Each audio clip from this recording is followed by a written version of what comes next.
Very good morning to everyone. This is A. Shubhangi Rao, working as an assistant professor in Department of Electrical and Electronics Engineering at MLR Institute of Technology. And in today's session, we are going to discuss about magnetic flux and magnetic flux density. So what is magnetic flux? Basically, magnetic flux B is analogous to electric flux density D, right? And the relation between B and H, which is already mentioned, which is through the property of medium, which is called permeability. So it gives us the relation of B is equals to mu H, where mu is equals to mu naught mu R. But if we write only for free space, mu is equals to mu naught and its value is 4 pi into 10 to the power minus 7 Henry per meter, right? So for free space, we can write B is equals to mu naught H.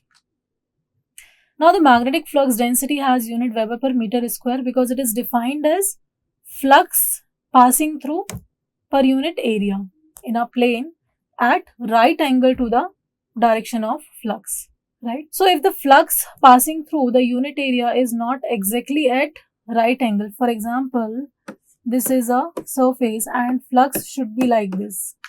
But if it is not like this, but if it is making some angle, right? So in that case, we are ultimately going to take its normal component, which is B cos theta. Suppose this angle is theta, right? So as I was saying, the flux passing through the area is not exactly at the right angle to the plane consisting that area, but it is making some angle with the plane. Then the flux phi crossing this area can be given by phi is equals to integration of B dot ds. As this formula has come from B cos theta ds. So AB cos theta, it becomes A dot B, right?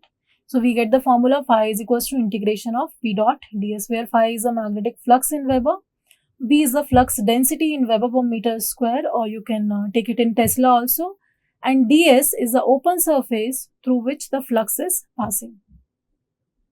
Now we will consider a closed surface which is defining a certain volume, right?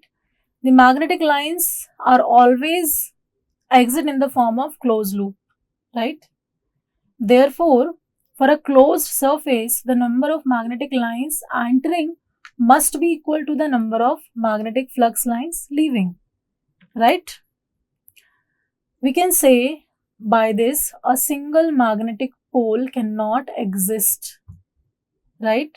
If you compare this with charge, a isolated charge is possible, means either we can have plus q or minus q. But if you talk about magnetic poles, means N and S, they cannot be separated. You can't get N or S separately. If you have a bar magnet, a big magnet, it will have two poles NS. If you break it into 1000 parts also, every time you are going to get NS in each particle. So what I'm trying to say is a single magnetic pole is not, it does not exist, right? No magnetic flux can reside in the closed surface. Therefore, the integral B dot ds evaluated over a closed surface is always 0. This shows the law of conservation of magnetic flux, or it is also called Gauss law in integral form, but for magnetic field. It shows magnetic monopole is not possible. Now, if we apply divergence theorem here, according to divergence theorem, surface integration of any vector is equals to volume integration of divergence of that vector. So according to that, this integration of B dot ds can be written as volume integration of divergence of B. So finally we get divergence of B is equals to 0. Or we can say divergence of magnetic flux density is also 0.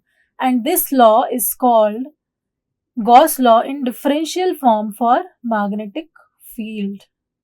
It is also our second Maxwell's equation in integral form as well as in differential form. This is integral form and this is differential form, right? So this was about magnetic flux and magnetic flux density, and I hope this was helpful to you. Thank you so much.